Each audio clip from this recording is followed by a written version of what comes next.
Amém? Abra sua Bíblia, por gentileza, no livro do Apocalipse, último livro da Bíblia, Apocalipse, capítulo 20.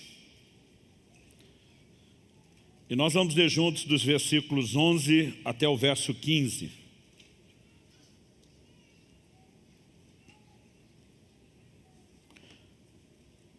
O texto sagrado diz assim, Apocalipse capítulo 20, de 11 a 15. Vi um grande trono branco, e aquele que está sentado nele. A terra e o céu fugiram da presença dele, e não se achou lugar para eles. Vi também os mortos, os grandes e os pequenos, que estavam em pé diante do trono. Então foram abertos livros. Ainda outro livro, o livro da vida, foi aberto. E os mortos foram julgados segundo as suas obras, conforme o que estava escrito nos livros. O mar entregou os mortos que nele estavam, a morte e o inferno entregaram os mortos que neles haviam, e foram julgados um por um, segundo as suas obras. Então a morte e o inferno foram lançados no lago de fogo. Essa é a segunda morte, o lago de fogo. E se alguém não foi achado inscrito no livro da vida, esse foi lançado no lago de fogo. Meu Deus, oramos e clamamos a ação poderosa, sobrenatural do Teu Espírito Santo. Tua palavra mesmo declara que o Evangelho é o poder de Deus para a salvação de todo o que crê. Enquanto a Tua palavra, enquanto o Evangelho é proclamado, nós queremos declarar, ó Deus, nossa certeza, convicção de fé, de que o Teu poder se manifestará, não apenas gerando informação para a mente, não apenas dando subsídio, ó Deus, ao raciocínio, o poder de decisão, mas estimulando, encorajando, orientando, corrigindo, consolando, fortalecendo. E nós oramos que a Tua palavra cumpra esse propósito e que ela venha debaixo da luz e da direção do Teu Espírito para a glória do Teu nome. Nós oramos em nome de Jesus. Amém. Bom, o livro do Apocalipse, que significa, a palavra Apocalipse no grego significa revelação. Nós, na língua portuguesa, adotamos o nome original, né, que é o título grego, mas a Bíblia inglesa, por exemplo, o último livro se chama Revelação. Essa revelação, João descreve logo no capítulo 1, que é a revelação que o Senhor Jesus, por meio de seu anjo, notificou, né, a João para que ele escrevesse. Mas ele menciona que nessa experiência ele ouve uma voz dizendo, a voz diz, escreve as coisas que viste, escreve as coisas que são e as que hão de acontecer. Alguém sugeriu com muita propriedade que você pode dividir o livro do Apocalipse em 3 partes. As coisas que viste, as coisas que são e as que hão de acontecer. As coisas que viste estão narradas num capítulo, que é o capítulo 1. As coisas que são estão narradas em 2 capítulos na sequência, capítulo 2 e o 3. Capítulo 1, as coisas que viste, ele descreve exatamente a visão inicial e, obviamente, vai encaixar nas outras também visão de coisas que hão de acontecer. Mas no capítulo 2 e 3, escreve as coisas que são as 7 cartas dirigidas a igrejas da Ásia. Eram igrejas locais distintas, vivendo realidades distintas, e o Senhor Jesus tem uma mensagem personalizada para cada uma delas. No entanto, obviamente que aquela mensagem personalizada poderia ser aproveitada por outras, por isso a advertência é, quem tem ouvidos para ouvir, ouça o que o Espírito diz às igrejas. Ele estava tratando com a igreja específica, mas dizendo para as outras, vocês não têm os mesmos problemas, fica de olho, presta atenção, porque isso vai ajudar vocês. Mas a partir do verso 4, João começa a descrever as coisas que hão de acontecer. O livro do Apocalipse não apenas anuncia o juízo de Deus, e tem muito crente que tem esse preconceito, tem medo de ler o Apocalipse, porque diz, não, pastor, é muito juízo. O livro do Apocalipse, ele nos mostra o desfecho de todo o plano divino, que envolve a obra da redenção. Aqui no capítulo 20, João tem uma visão extraordinária. Bom, o apóstolo João, ele era parte dos 12 apóstolos de Jesus, mas nesse grupo dos 12, 3 pareciam desfrutar de uma intimidade um pouco diferenciada.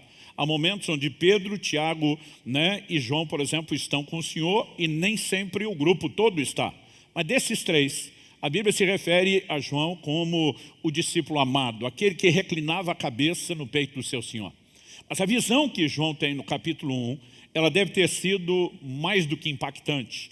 Eu fico imaginando a dificuldade de tentar descrever a profundidade do impacto da visão, porque quando João menciona ter visto o Senhor Jesus ressuscitado, ele diz, eu caí aos seus pés como morto.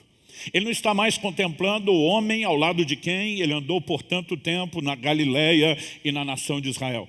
Agora ele está contemplando aquele que depois da morte e ressurreição volta àquele estado original. A Bíblia diz em Filipenses 2 que ele abre mão, né? Subsistindo como Deus, ele não teve isso como algo ao qual deveria se prender, ele se esvaziou temporariamente. Mas depois da ressurreição, Paulo diz em Colossenses 2, nele habita corporalmente a plenitude da divindade.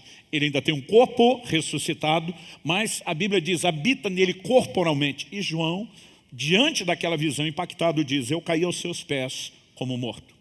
Agora, no Apocalipse 20, ele mostra uma visão que talvez seja ainda mais aterradora, assustadora. Ele diz que quando ele vê o grande trono branco e aquele que está sentado nele, o próprio Deus, a Bíblia diz que a terra e o céu fugiram da presença dele, não se achou lugar para eles. Muitas vezes a minha cabeça fica viajando, observando esses relatos. O que é essa cena gloriosa e extraordinária?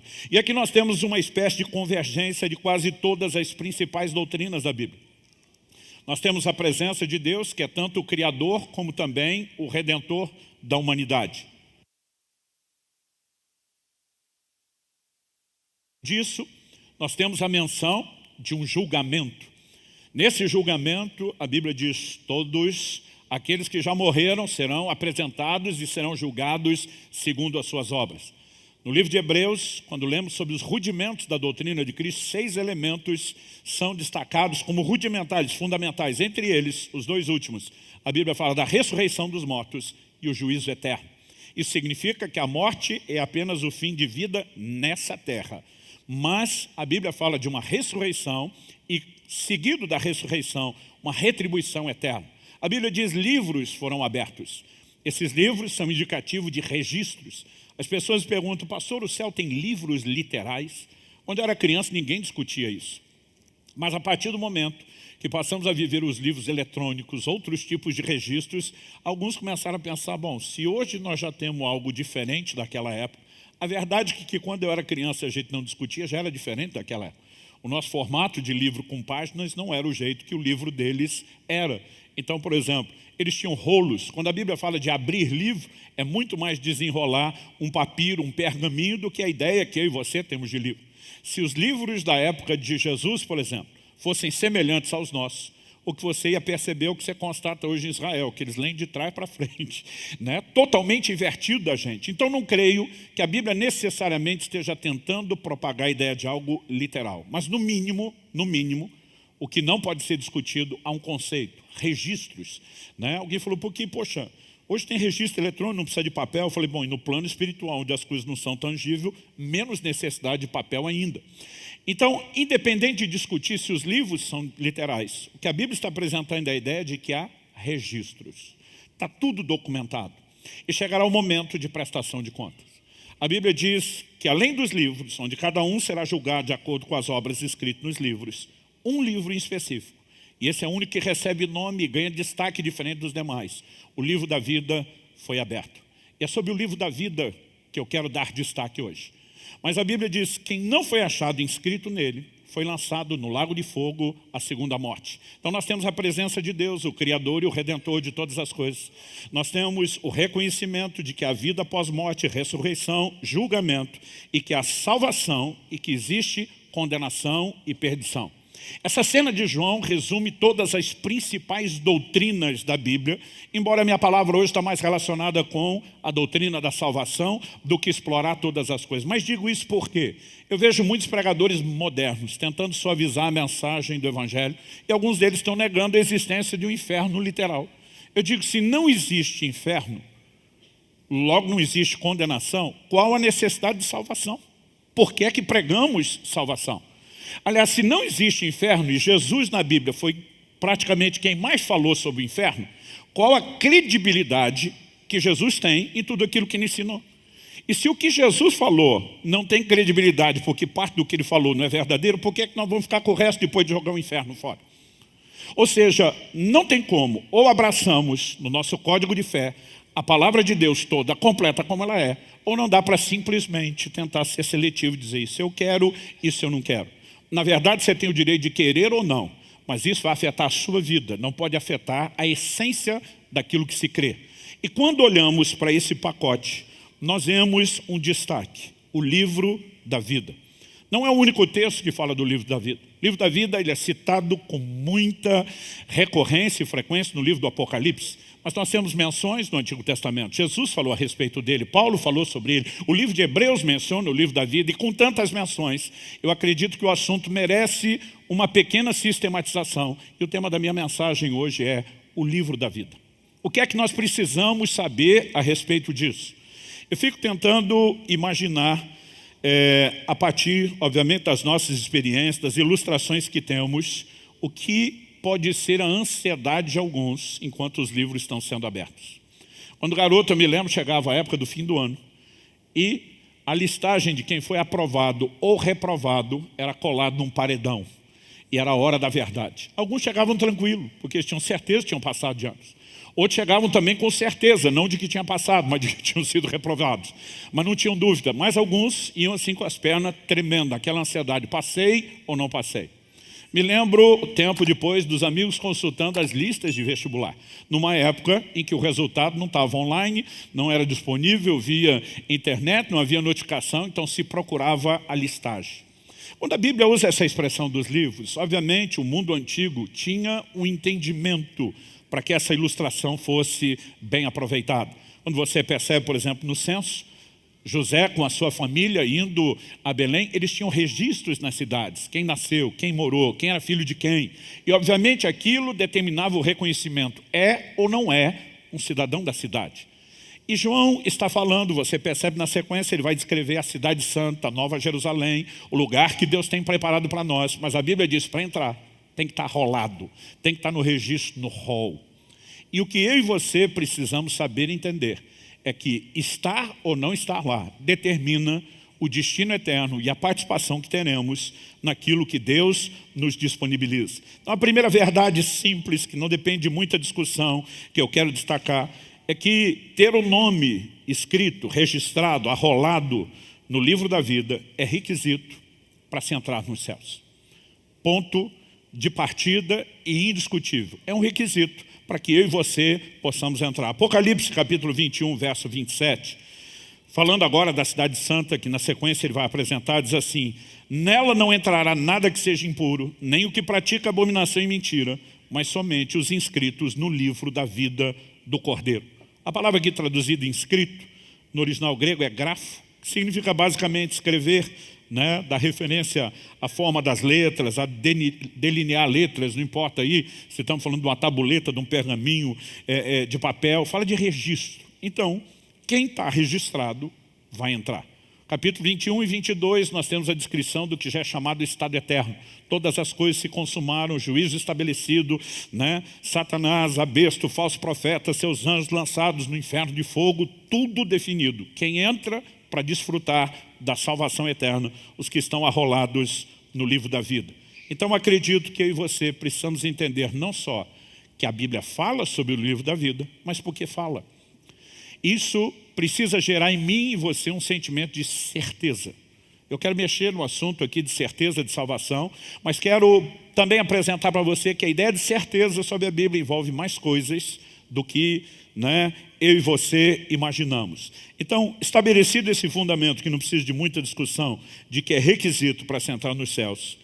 Em segundo lugar, eu quero antecipar essa ideia de certeza de salvação. Nós podemos saber antecipadamente, mesmo antes do dia onde o livro será aberto, que o nosso nome está lá. Assim como no exemplo que eu dei, alguns iam lá para listar já sabendo que passaram de ano, né? Por que ele sabia? Porque ele está acompanhando um comportamento, uma resposta às leis, às regras estabelecidas na escola. Ele diz, não tem jeito de eu não ter sido aprovado. Eu sei que o meu nome está lá na lista dos aprovados. A Bíblia nos mostra que eu e você, antecipadamente, antes do dia da abertura, podemos ter essa certeza. Em Lucas, no capítulo 10, dos versos 17 a 20, nós vemos Jesus falando sobre isso. A Bíblia mostra que além dos 12 apóstolos, dos 12 discípulos, Jesus tinha um outro grupo de 70 que ele envia. Lucas 10 fala que Jesus envia esses discípulos para curarem os enfermos, expulsarem demônios. E o verso 17 fala deles voltando da missão e dando relatório. O texto diz, então os 70 voltaram, cheios de alegria, dizendo, Senhor, em seu nome os próprios demônios se submetem a nós. Eles estão empolgados. E a gente descobrir a autoridade do nome de Jesus é empolgante. Eu expulsei meu primeiro demônio aos 15 anos de idade. Eu digo que o primeiro você nunca esquece, né? Principalmente se você pegar uma situação dessas complicada. Aquele tipo de gente que um monte de homem forte não consegue segurar, e você vê o poder e a autoridade do nome de Jesus, não apenas, né, fazendo o que as pessoas não podem fazer, mas libertando a vida de alguém. Empolgante. Eu fico tentando imaginar a empolgação dessa turma que chega para Jesus dando um relatório e diz: Funciona, os demônios se curvam diante do poder do teu nome. Porque eu quero agir em nome de Jesus. O Senhor nos deu uma procuração. Quando eu e você usamos o nome de Jesus, nós o estamos representando. É como se Ele estivesse dando a ordem. E é por isso que os demônios têm que obedecer ao nome dEle. Então, quando eles chegam com essa alegria, Jesus responde assim. Jesus lhes disse: eu vi a Satanás caindo do céu como um relâmpago. Eis que eu dei a vocês autoridade para pisar em cobras e escorpiões e sobre todo o poder do inimigo, e nada absolutamente lhes causará dano. No entanto, alegrem-se, não porque os espíritos submetem a vocês, e sim porque o nome de cada um de vocês está registrado no céu.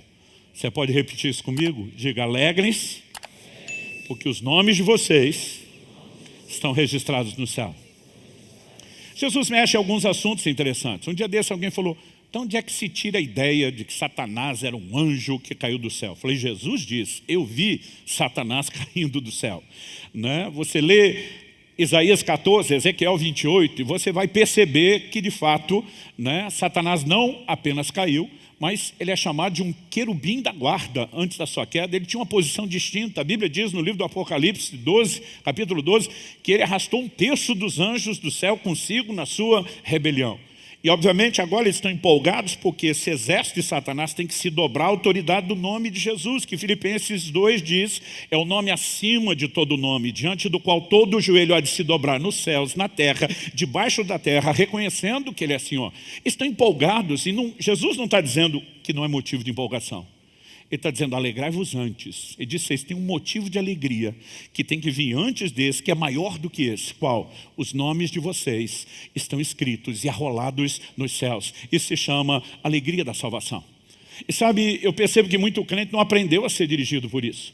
A alegria e o humor dele é ditado pelo que ele vive no dia a dia. Então, se as coisas estão bem, ele está bem. Se as coisas estão ruins, ele está ruim. Paulo diz: as aflições do tempo presente não podem se comparar com a glória que em nós será manifesta. Quem está norteado pelo seu destino eterno, pela certeza de salvação, ele tem alegria que não é circunstancial. Porque as circunstâncias vão passar, as boas vão passar, as ruins vão passar, mas o estado eterno será permanente. E Jesus está dizendo: vocês podem viver essa alegria antecipada. Não precisa esperar o dia em que o livro da vida será aberto. Você pode ter essa certeza antes, você pode ter essa alegria antes, e você pode se regozijar antes mesmo de entrar no estado eterno. Então sim, é possível saber disso. E não foi apenas Jesus que falou disso. Em Filipenses, no capítulo 4, no verso 3, o apóstolo Paulo, ele mostra o entendimento de que nós podemos saber que o nosso nome, Paulo menciona outros cooperadores que trabalhavam com ele, cujo nome está no livro da vida. Ele diz assim: peço também a você, fiel companheiro de julgo, que auxilie essas mulheres, pois juntas se esforçaram comigo no Evangelho, juntamente com Clemente e com os demais cooperadores meus, cujos nomes se encontram no livro da vida. De vez em quando Paulo faz uma lista de pessoas. Às vezes ele vai falar, como escrevendo aos Coríntios, e quem batizou, ele vai dizer: não lembro se batizei alguém mais, né? E há momentos onde simplesmente não cabe toda a lista. Romanos 16, ele expressa gratidão a pessoas, né, fazendo isso de uma forma muito pessoal, mas aqui ele começa mencionando as duas mulheres, depois ele menciona Clemente, e aí ele fala os demais cooperadores. Tinha um exército trabalhando.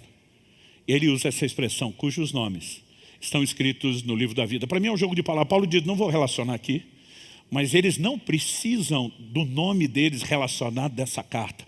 O nome deles está rolado num registro maior, num registro superior, cujos nomes estão escritos no livro, se encontram no livro da vida.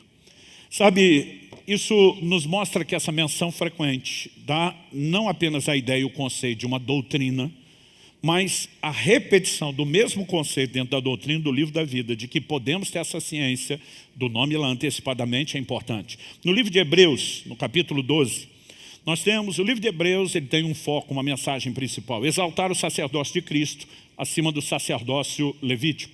Então você vai ver diversas comparações. Seja o sacerdócio de Jesus, segundo a ordem de Melquisedeque, maior e superior que o sacerdócio da antiga aliança. Seja ênfase como no capítulo 3, que Moisés edificou a casa de Deus como servo, Jesus como filho, né? Falando ali de Jesus maior do que Moisés, não é apenas pessoas, a Bíblia está falando de alianças específicas.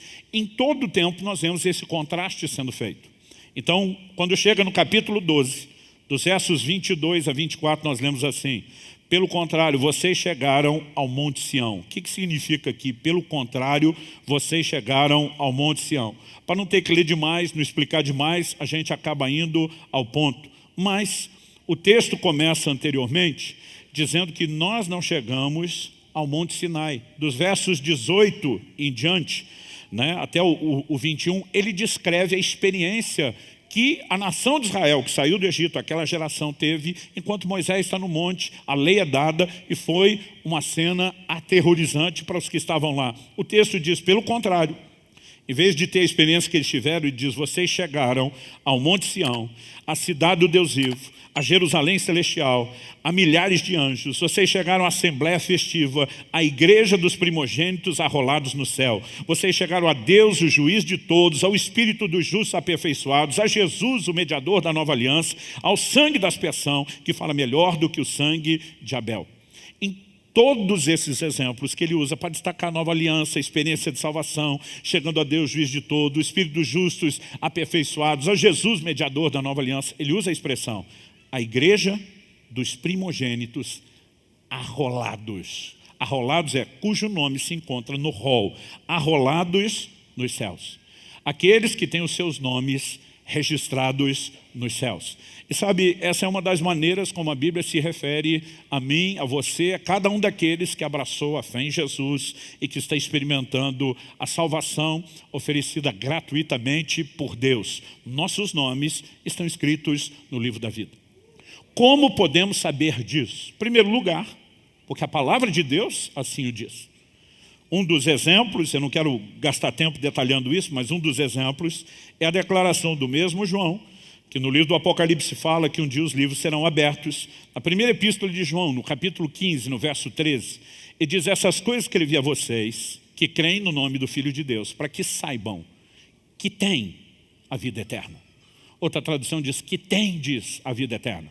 Ele não está só dizendo, eu quero que vocês saibam que vocês terão. É lógico que ainda não estamos vivendo o estado eterno, o gozo completo, a plenitude, o clímax da redenção, mas já iniciamos o processo. E ele está dizendo, eu escrevo para que vocês saibam que tem. Nós precisamos saber antecipadamente disso.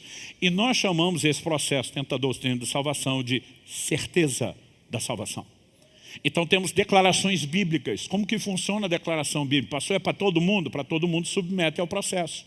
A vocês que creem, né, no nome do Filho de Deus. A Bíblia fala de um processo de arrependimento, que é o reconhecimento da condição de pecado que cada pessoa tem. É o reconhecimento de que não podemos mudar nossa própria condição. É o reconhecimento de que Deus, por meio de Jesus, ofereceu uma solução. É o reconhecimento de que se não aceitamos isso, estamos destinados à condenação eterna. Falei no início, tem muito pregador tentando tirar o inferno e conciliar isso em nome de uma suposta mensagem de amor a Deus. Outro dia eu estava falando, olha, Deus amou o mundo. Ele falou, se Deus amou o mundo, por que fez o inferno? Eu falei, para começo de conversa, em Mateus, no capítulo 25, Jesus disse que o inferno foi criado por diabo e os seus anjos. Deus não criou o inferno para o homem. O plano e o destino de Deus para o homem sempre foi outro. O homem vai para lá, porque se rebela contra Deus e recusa o que Deus tem. O amor de Deus não se expressa na ausência de inferno.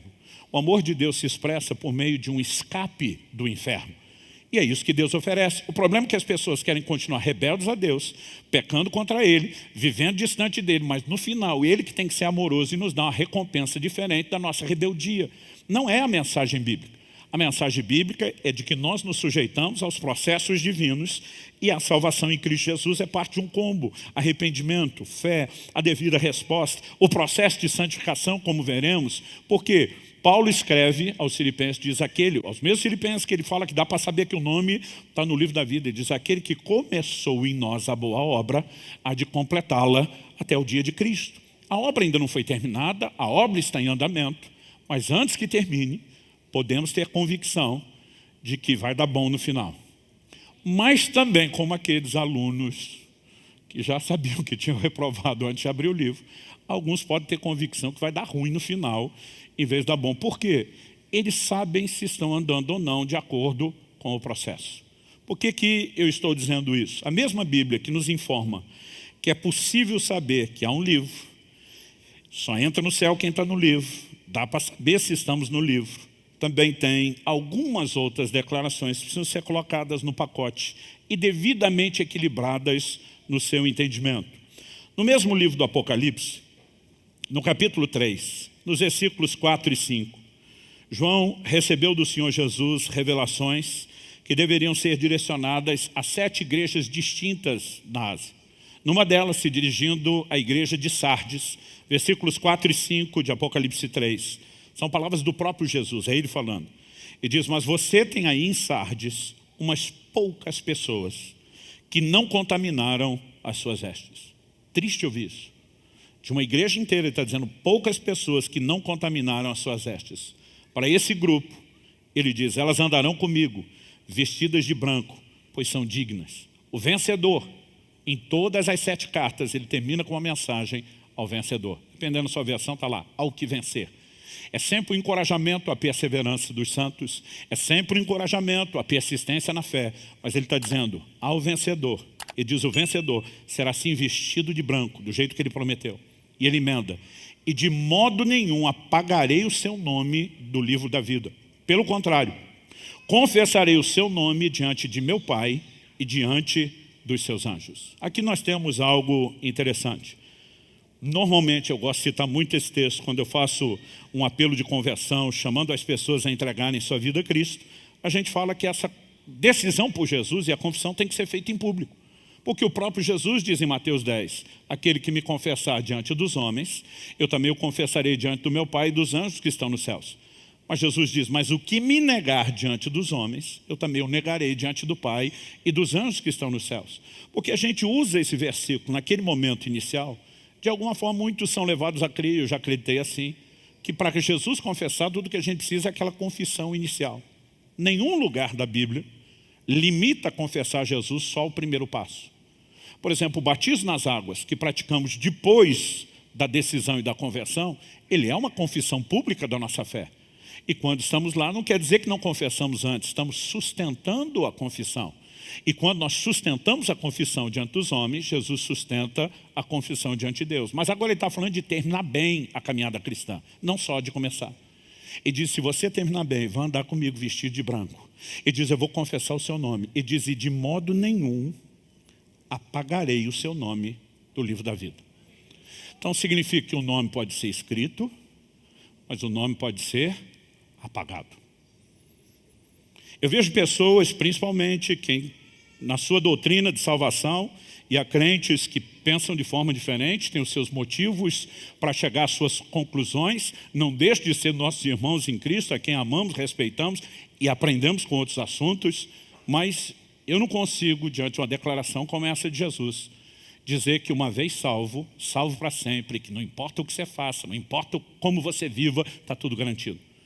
Jesus está dizendo, se andar vestido de branco, e nesse momento são poucas pessoas, não posso falar isso do resto da igreja, de modo nenhum apagaria o seu nome. Se não existe chance de ser apagado, que recompensa é essa? Mas e se eu não vencer? Não, você também, o seu nome vai ser apagado. Então que recompensa é essa que o Senhor está prometendo para o vencedor?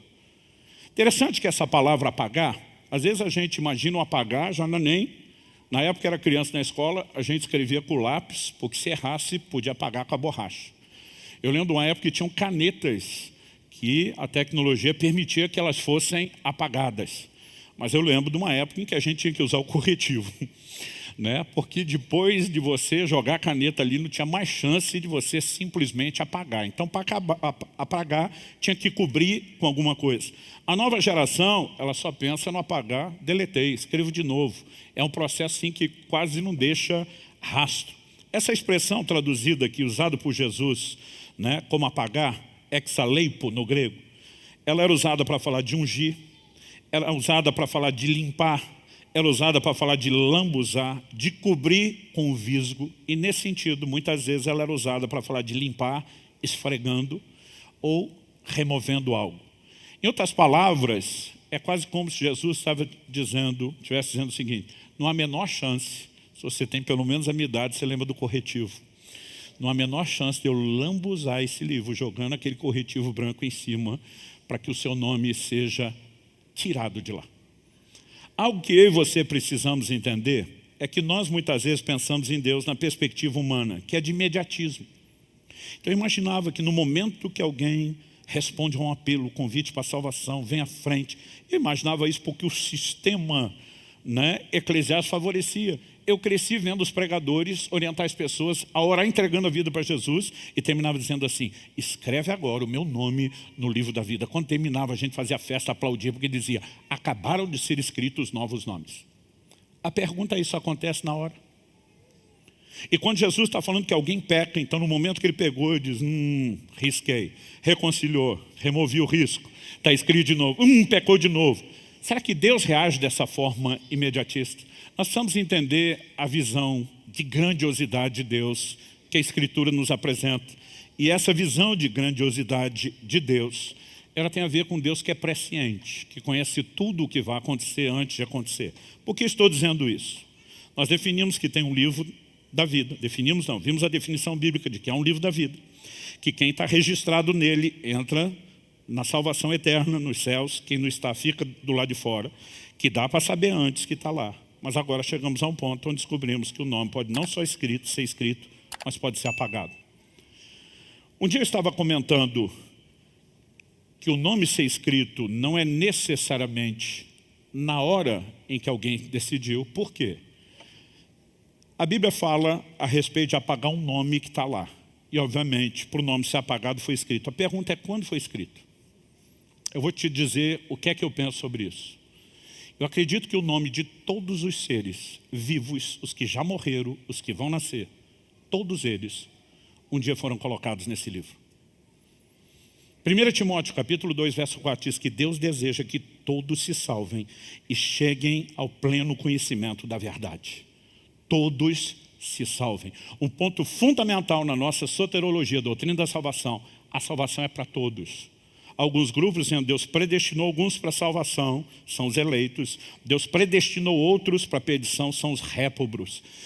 Não há nada que possa ser feito para evitar isso. É um fatalismo, é um predeterminismo, e as coisas só vão rolando e a gente vai descobrir, no final das contas, na peneira, quem que foi escolhido para a salvação, quem que foi escolhido para a perdição. A Bíblia diz: Deus deseja que todos se salvem. Outro dia vi o esforço de um pregador famoso, já não está vivo. Eu explico isso porque sempre tem alguém que fica tentando imaginar de quem nós estamos falando. Então, para eliminar essa possibilidade, já não está vivo, mas um pregador famoso ao longo da história, que cria nessa doutrina dos eleitos e réprobos, ele se esforçando para tentar explicar que todos não é todos. Ele diz: não, a palavra todos nem sempre significa todos, às vezes é maioria. Então a Bíblia diz que todo Israel, toda Jerusalém foi ouvir Jesus, e não é necessariamente todo mundo, e um esforço para desconstruir o todo, como se ele não fosse absoluto. Mas o curioso, quando você olha a doutrina daquele cara, que acredita na depravação humana por herança e por nascimento, eu e você não podemos negar a mensagem do inferno e nem o fato de que nós já nascemos destinados para lá, embora não seja o plano de Deus, porque nascemos num estado que nos compromete a permanecer no livro da vida. A única forma de escapar de lá é aceitando o que Cristo fez por nós. E esse cara defende o quê? Que todos pecaram, destituídos estão da glória de Deus. E lá o todos, que é exatamente a mesma palavra, é absolutamente todos, não é a maioria. Eu falo: mas peraí, na hora da salvação o todos não é todos, na hora da perdição o todo é todo. É a mesma palavra, e você decide quando é absoluto e quando não é. Nós precisamos ser honestos na interpretação bíblica. Tem muita gente que ele já cresce com uma lente teológica e ele lê a Bíblia tentando fazer a Bíblia convergir naquilo que disseram para ele. Nós precisamos deixar que a Bíblia determine o que é que a gente vai crer. Se Jesus está falando que o nome apaga, pode ser apagado, ponto final. Não existe discussão sobre isso. Agora, por que eu estou falando isso? Uma vez eu mencionei o fato de acreditar que o nome está escrito no livro da vida desde o início. E o irmão falou para mim: pastor, o que a gente faz com Apocalipse? Capítulo 13, verso 8. Falando da besta, a Bíblia diz assim: adorá-la-ão todos os que habitam sobre a terra, aqueles cujos nomes não foram escritos no livro da vida do Cordeiro, que foi morto desde a fundação do mundo. A versão bíblica que eu estou lendo fala que não foram escritos no livro. Ele falou, o senhor disse, todo mundo está escrito, e a Bíblia está dizendo de gente que não foi escrito. Outra tradução, em vez de dizer escrito no livro da vida do Cordeiro que foi morto, diz escrito no livro da vida antes da fundação do mundo do Cordeiro. Ele bota antes da fundação do mundo para o livro, outro bota para o Cordeiro. A verdade é que em Apocalipse 17, 18, nós temos de novo uma menção do livro da vida, e dessa vez fica claro que o antes da fundação do mundo está relacionado com o livro da vida. Aqueles que habitam sobre a terra, cujos nomes não foram escritos no livro da vida desde a fundação do mundo. Isso é um dos fundamentos da doutrina de quem acredita nos réprobos. Antes de nascer, já estava determinado, o nome dele não estava lá. Não foram escritos. São traduções atuais. Quando você pega, a gente sempre faz a distinção aqui de literalidade, equivalência. Quando você pega todas as traduções clássicas de literalidade do português, Almeida, seja a versão corrigida, fiel, revisada, tradução brasileira, você pode migrar para a tradução portuguesa do padre Antônio Figueiredo, você pode pegar a Bíblia de Jerusalém, outra publicação católica, você pode incluir nessa lista King James, a clássica tradução do rei Tiago, que data do ano de 1600 e pouco, você pode colocar Reina Valera, a clássica tradução do espanhol, todas elas dizem cujos nomes não estão escritos. No grego só tem não grafo. Não grafo não significa que nunca foi, significa que na hora que se abre, não está mais o registro. Por que não está? Porque o registro pode ser apagado.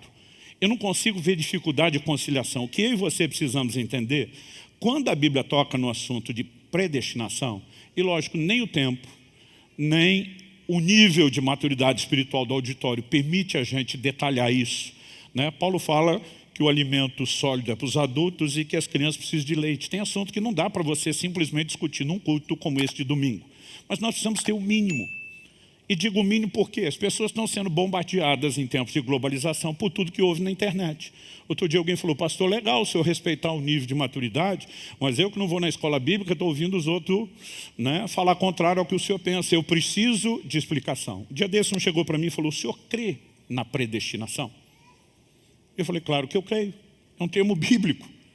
O que se entende por ela é que pode ser discutido. Alguém não pode dizer, não existe. Outro dia eu vi um pastor falando, não existe predestinação. Eu falei, não, está lá. A Bíblia diz, Romanos 8, 29, aos que dantes conheceu, também os predestinou. E já que predestinar, presume-se que é destinar de antemão, alguns tiraram conclusões. Uma delas, equivocado. As pessoas leem predestinação individual. Sempre que a Bíblia fala de predestinados, eleitos, está no plural.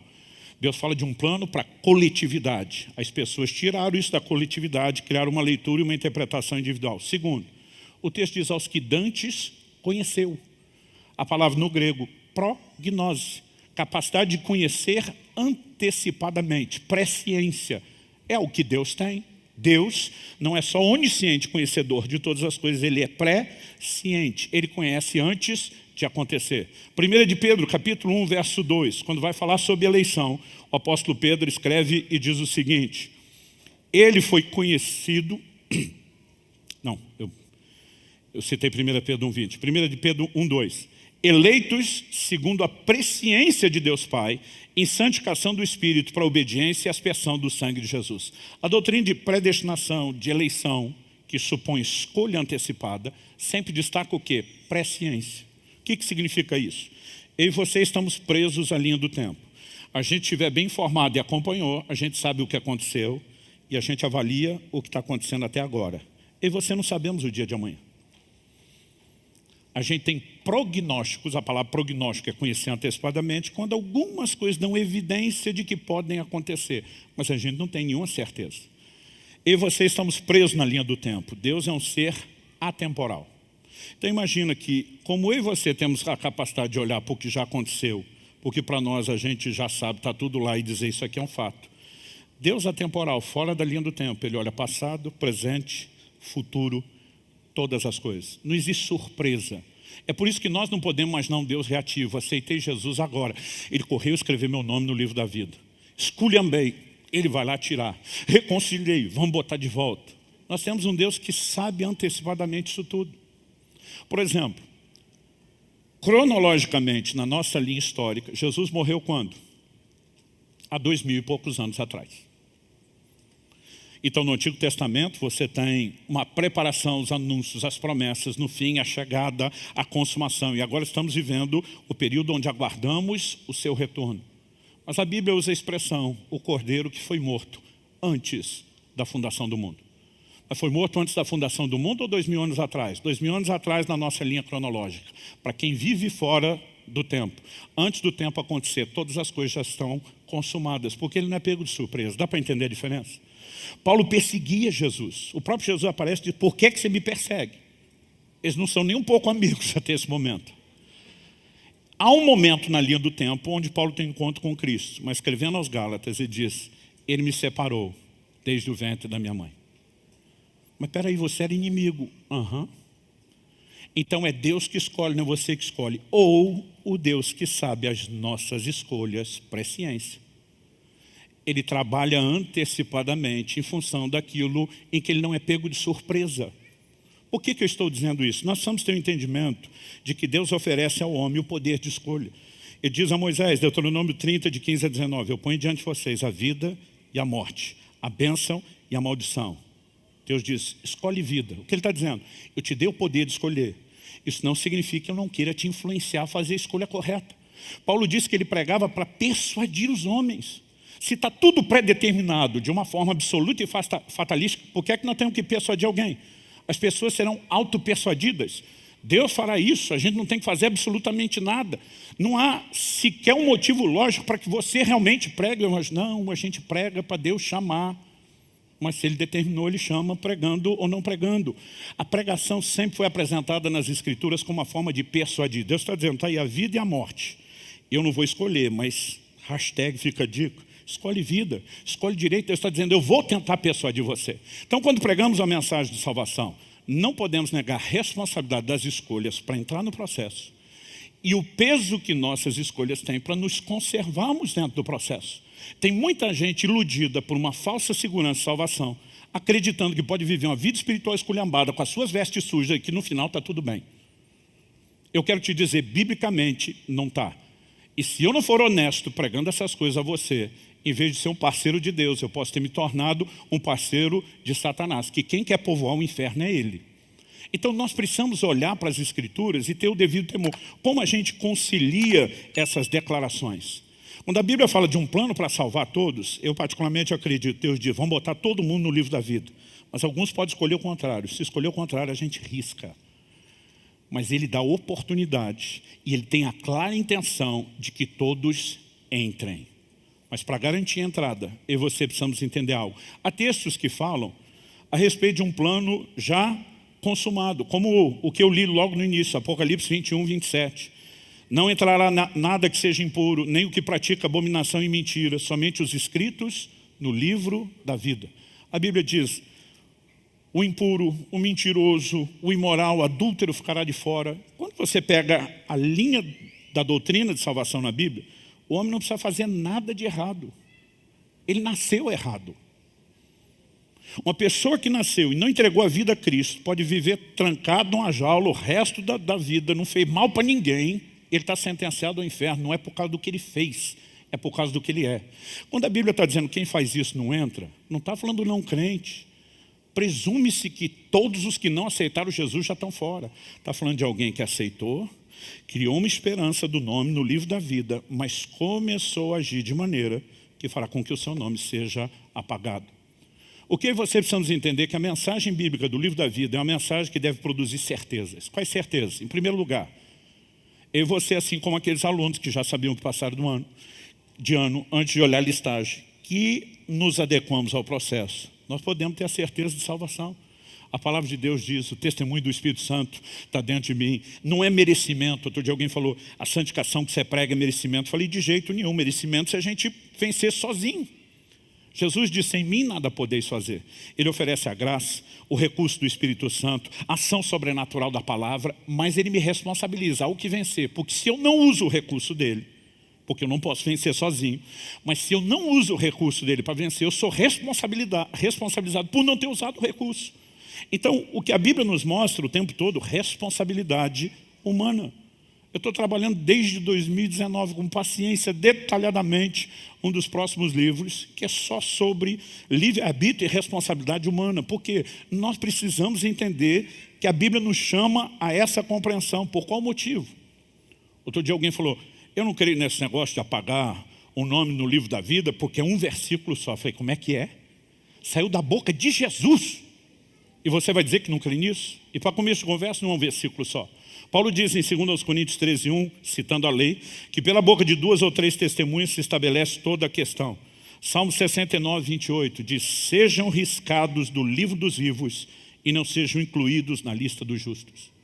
Outro dia alguém que queria adequar a doutrina ao que ele já cria, falou, não, ser riscado do livro dos vivos, não é da vida, é o cara que já morreu. É como se fosse uma certidão de óbito. Eu falei, como é que é? Eu falei, olha a continuidade do texto. E não seja incluído na lista de justos. Não é só de vivo, é de justos. Livro de Êxodo, capítulo 32, dos versos 31 a 33. Depois daquele momento onde Arão faz o bezerro de ouro e o povo se prostitui, Deus diz para Moisés, sai do meio desse povo, eu vou acabar com essa raça, com todo mundo. De você eu faço uma nação maior e mais numerosa, cumpra o que eu prometi a Abraão. Moisés se levanta como intercessor. E na intercessão ele diz para Deus, vou ler do verso 31 a 33, de Êxodo 32. Moisés voltou ao Senhor e disse, o povo cometeu grande pecado, fazendo para si deuses de ouro. Agora, pois, perdoa-lhe o pecado. Ou se não, peço-te que me risques do livro que escreveste. Eu não sei que nível de entendimento Moisés teve depois daqueles 40 dias de revelação na conversa com Deus. Mas ele faz uma ameaça intercessória. Ou o Senhor perdoa esse povo ou me risca. Deus diz para Moisés, como é que é? Deus diz, o teu nome no meu livro, ou o teu nome tirado de lá riscado, tem regras. Olha o que Deus responde para Moisés. Deus responde assim, então o Senhor disse a Moisés, riscarei do meu livro todo aquele que pecar contra mim. Deus está dizendo, eu tenho um livro, as pessoas entram no livro, as pessoas saem do livro. Deus diz, você não vai sair porque me ameaçou perdoar os outros. Quem sai é quem peca. Deus diz, quem está sendo tirado são eles, e não você. Ou seja, quando você olha para a Bíblia, há uma coerência no ensino. E nós precisamos ser honestos a respeito disso. Deus quer que a gente fique incertezo se todo dia que eu acordo, se eu tenho ou não tenho a salvação. Não, querido. Você pode ter certeza. Quando João escreve e diz para vocês que creem no nome, e creem no nome não é só a experiência inicial, é permanecer fiel a Ele, é sujeitar a Ele, aos processos. Você que está andando na palavra, você sabe pela palavra o que é seu. Segundo, pelo testemunho do Espírito Santo. Em Romanos 8,16, Paulo diz, o Espírito testifica com o nosso Espírito que nós somos filhos de Deus. Outro dia um falou, pastor, como é que eu posso ter a certeza de salvação? Comecei pelo que a Bíblia diz, que é a base da nossa fé. Ele falou, mas isso está falando para todo mundo. Eu preciso de uma coisa personalizada. Eu falei, personalizada é o testemunho do Espírito Santo. Você sabe. Eu tinha 15 anos de idade, alguém me perguntou, você tem certeza de salvação? Eu falei, tenho. Ela falou, se você sair na rua agora e uma jamanta carregada fizer picadinho de você, te atropelando, você está salvo? Eu falei, estou. Ele me perguntou, como é que você sabe? Ele disse, Jesus já apareceu para você dando joinha, dizendo, eu mesmo te garanti com o meu sangue, tu está dentro. Eu falei, nunca. Ele falou, algum anjo apareceu para você e mostrou uma cópia autenticada do livro da vida, falou, número de protocolo tal, apresenta na entrada para eles conferir. Eu falei, também não. Ele falou, você nunca viu nada? Eu falei, não. Ele falou, pelo menos você viu o céu para onde vai? Eu falei, também não vi. Ele falou, não viu coisa nenhuma? Eu falei, não vi nada. Ele falou, mas pelo menos ouviu uma voz de trombeta anunciando o seu nome arrolado no céu. Eu falei, também não vi, não ouvi. Ele falou, então como é que você sabe que você é salvo? Minha resposta simples de um garoto de 15 anos foi, eu sei, porque sei, porque sei. Se fosse hoje eu teria dito, como é que eu sei? Não sei, só sei que eu sei. Porque eu sabia que eu sabia que eu sabia. Eu só não sabia como é que eu sabia, mas que eu sabia, eu sabia. Por que a pessoa fez essa pergunta? Ele falou, Luciano, deixa eu te explicar qual é a fonte da sua sapiência. O Espírito, e ele cita Romanos 8,16, testifica com o nosso Espírito. Nós chamamos isso na doutrina bíblica. Então, guarda esse problema a ser resolvido na gaveta, que daqui a pouco eu mexo nisso, só para a gente finalizar o assunto aqui. O que eu e você precisamos entender? Há um Deus que deseja que todos se salvem. E diz, vamos botar todo mundo no livro da vida, porque ninguém entra sem estar no livro da vida. Para se conservar lá, eu e você precisamos dos processos e da devida resposta a Deus. Quem aceita Jesus está permitindo que o nome seja garantido e não riscado. Mas é só aquela decisão inicial? Não. Quem submete, vai ao testemunho público do batismo, né? Submete ao processo de santificação, decide não se contaminar com o mundo e o pecado. Porque alguns estão dizendo, não, mas um dia eu fui lavado. 2 de Pedro, capítulo 2, de 20 a 22. Ele fala de alguns que depois do pleno conhecimento da verdade, foram deliberadamente andar em pecado. Ele chega no verso 22 e diz assim, com ele se cumpriu certo adágio verdadeiro que diz, o cão voltou ao seu próprio vômito e a porca lavada voltou a revolver-se na lama. Significa que um crente que foi limpo pode voltar para a mesma sujeira de onde saiu. Agora, porque ele foi lavado um dia, não importa a sujeira depois. A Bíblia diz, não entra nada impuro.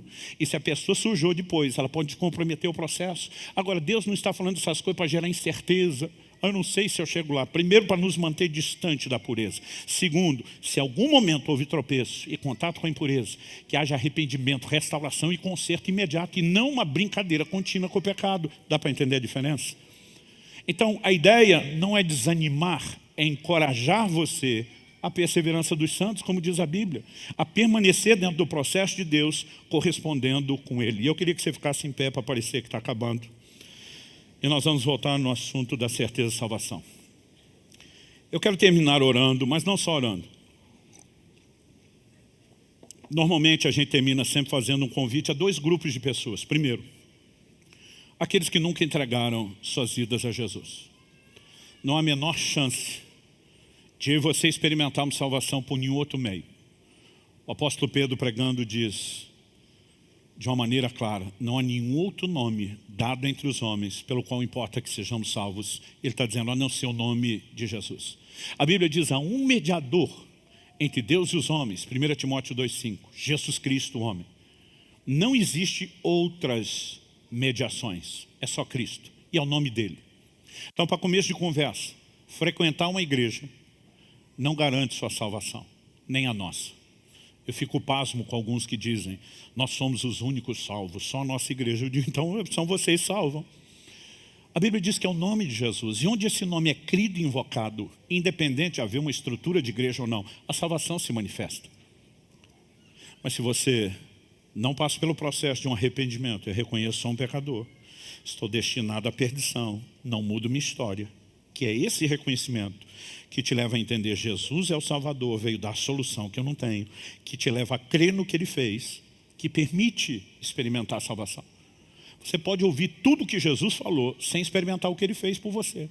Então, é necessário um posicionamento de fé, e Jesus fala de uma confissão pública, confessá-lo diante dos homens.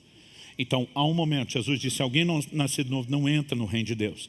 Na linha cronológica nossa, aqui embaixo na terra, diferente do Deus atemporal, que já sabe todas as decisões que cada um de nós vai tomar. Aqui, existe um momento onde a gente passa pela porta de entrada. E isso envolve uma decisão pública de arrependimento e fé em Jesus. Se você não tomou essa decisão, a gente chama de a mais importante da vida, mas não é só da vida terrena, é o que garante sua eternidade. A gente não quer terminar sem te dar a oportunidade. Segundo, há muitas pessoas que ao longo do caminho tomaram essa decisão, mas por vários motivos, e a gente não quer te julgar por isso. Você é tipo a turma lá da igreja de Sardes, foi sujar de novo as roupas que um dia foram limpas. A Bíblia fala de lavar as roupas, as vestes no sangue de Jesus. Mas tem muita gente pegando a veste que Jesus lavou e jogando ela de volta na lama. Isso não significa que não possa haver restauração, reconciliação, recomeço. É por isso que no próprio livro do Apocalipse, o tempo todo o Senhor chama as pessoas ao arrependimento. Há uma possibilidade de conserto. Pastor, talvez eu não estou debaixo da promessa de que meu nome não vai ser riscado. Eu estou meio aqueles alunos que o Senhor falou com as pernas bambas, tremendo, para olhar na lista, estou ou não estou dentro. Você pode resolver esse processo antes de chegar lá. E talvez você tenha desviado, afastado do Senhor Jesus. E Deus está te dando uma oportunidade de reconciliar. Não é só uma oportunidade. Enquanto eu orava no início, eu citei um texto. O Evangelho é o poder de Deus para a salvação de todo o que crê. Se você parar e pensar um pouquinho, porque alguns de nós somos tão céticos que às vezes a gente não consegue crer nem na fé que a gente está tendo. O discurso de um homem não poderia produzir essa bagunça que está acontecendo dentro de você agora. esse misto de emoções, de pensamento que nem você está conseguindo entender. O que é que está mexendo com você? Esse é o Espírito Santo de Deus te chamando. É o poder da palavra de Deus operando dentro de você. E é um convite de restauração. Mas eu quero abrir um terceiro convite, que esse normalmente nós não fazemos. Se você diz, pastor, eu tenho certeza que um dia eu tomei a decisão e fiz a confissão pública. Eu não dei essa esculhambada, pelo menos até onde eu enxergo. Mas honestamente eu não estou com essa certeza toda que o Senhor está falando que é possível ter. E se lhe falta certeza, eu quero que você resolva isso aqui e agora. E eu quero incluir, e nós não vamos distinguir quem é cada grupo. E eu não quero que você se preocupe. Outro dia alguém falou, o senhor ora comigo, eu não quis ir lá na frente. Eu falei, por que você não quis? O que iam pensar de mim? Eu falei, meu amigo, você está nessa. Nós fazemos festa quando o pecador se arrepende. Não existe nada errado para se pensar. O que existe é positivo, essa pessoa está se posicionando por um novo começo.